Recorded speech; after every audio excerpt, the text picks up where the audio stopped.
Innal hamdalillah nahmaduhu wa nasta'inuhu wa nastaghfiruh wa na'udzu billahi min syururi anfusina wa min sayyiati a'malina. May yahdihillahu fala mudilla lahu wa may yudlil fala hadiyalah. Wa asyhadu an la ilaha illallah wahdahu la syarikalah. Wa asyhadu anna Muhammadan abduhu wa rasuluhu la nabiyya ba'dah. Allahumma shalli ala Muhammad wa ala ali Muhammad wa ala alihi wa ashabihi wa man tabi'ahum bi ihsanin ila yaumil amma ba'du. Perintah Allah Subhanahu wa taala dalam surat At-Taubah ayat 119, ini ayat onca ya dalam masalah kejujuran. Ya ayyuhalladzina amanu taqullaha wa kunu ma'as-shadiqin. Wahai orang yang beriman, bertakwalah kalian kepada Allah dan jadilah kalian orang-orang yang bersama dengan orang-orang yang jujur. Kalau dibilang jadilah bersama artinya termasuk. Karena seseorang itu kan mengikuti orang yang dia bersamai. Ya. Almar'u ala dini khalili, seorang itu tergantung agama temannya. Ya, agama karib kerabatnya. Jadi di sini ayat ini berbicara tentang kejujuran, dan kisah yang paling indah soal kejujuran adalah kisahnya Ka'ab bin Malik radhiyallahu ta'ala anhu.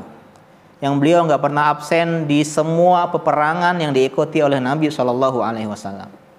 Tapi di perang Tabuk, ya, ini perang yang ya termasuk perang yang luar biasa, ya, karena ketika itu benar-benar terlihat perjuangan. Dan di antara orang yang absen ketika itu semua sahabat disuruh ikut perang, karena perang lawan ya orang-orang Romawi di Syam. Tabuk itu di arah Syam. Ketika itu sedang musim panas yang orang berat, ya. Tapi Ka'ab bin Malik dia sedikit terpesona dengan kekayaan yang dia miliki, sehingga akhirnya dia nggak hadir ikut peperangan. Dia nunda-nunda, taswif, nanti ini termasuk ya tentaranya iblis. Ya, nanti itu adalah tentaranya iblis, kata Ibnu Qayyim rahimahullah. Taswif, saufa. Kapan kajian? Nantilah, sekarang lagi kuliah semester pertama, harus ya semangat lah, ya caper terhadap dosen dan teman-teman.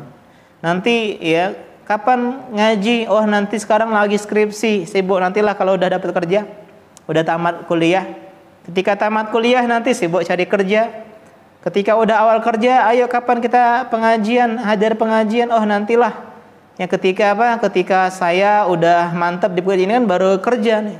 Ujung-ujungnya pandemi, ya. Gak bisa hadir ke pengajian, gara-gara apa? Menunda-nunda. Tapi teman-teman yang sebelum pandemi dia maksimal, optimal, maka hal ini tidak mengurangi atau menambah penyesalannya, karena dia udah, alhamdulillah saya udah maksimal. Tinggal kejujurannya. Ketika itu ya Nabi pulang ke Tabuk, ya orang-orang munafikin berdusta. Ya Rasulullah, aku punya uzur. Kecuali 3 orang sahabat, di antaranya Ka'ab bin Malik. Yang beliau datang, beliau jujur. Awalnya beliau punya niat untuk bohong, ya, karena beliau jago orasi. Beliau kalau ngomong bohong orang percaya, saking hebatnya Ka'ab bin Malik. Beliau itu pernah memasukkan satu kabilah ke dalam Islam gara-gara beberapa bait syair saja. Insyaallah. Pinter ngomong, ya, orator ulung. Ketika dia berdiri di hadapan Nabi, luntur semua niat buruknya untuk berdusta. Ya Rasulullah, aku kalau ngomong depan orang lain bisa bohong. Orang pasti percaya sama saya jago ngomong, tapi aku nggak berani ya Rasulullah berdusta di hadapanmu. Saya berkata jujur, saya nggak ada uzur. Benar-benar saya nggak ada uzur. Ya, kata Nabi, amma hadza faqad shadaq. Orang ini jujur. Ya, yang ini jujur, yang lain ya nggak jujur. Ini jujur. Pulanglah, tunggulah ya aturan dari Allah Subhanahu wa taala. Ini kejujuran yang luar biasa. Kalau kita baca atau dengar kisah ini dengan ya hati yang terbuka, bisa menangis, berlinang air mata. Kita bayangin kita jadi Ka'ab bin Malik. Ini kisah yang membuat ya air mata berlinang. Bagaimana jujurnya tobat seorang hamba, karena tobat butuh kejujuran. Termasuk pengajian butuh kejujuran. Ketika pandemi rindu ngaji. Ketika streaming nggak mau streaming. Alasnya buffering.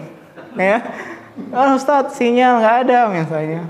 Padahal selama ini kita ya beli kuota, kemudian kita beli bensin, uang banyak, tetapi kenapa kita nggak gunakan itu untuk simak streaming, sedangkan trending kita simak semuanya, ya kita update. Tapi dalam pengajian yang alhamdulillah Allah sekarang ya memberikan kita nikmat karunia, kita di mana orang di mana tetap bisa belajar ilmu agama. Coba bayangkan zaman dahulu, orang cuma dengar satu hadis safar sebulan lamanya, bayangkan.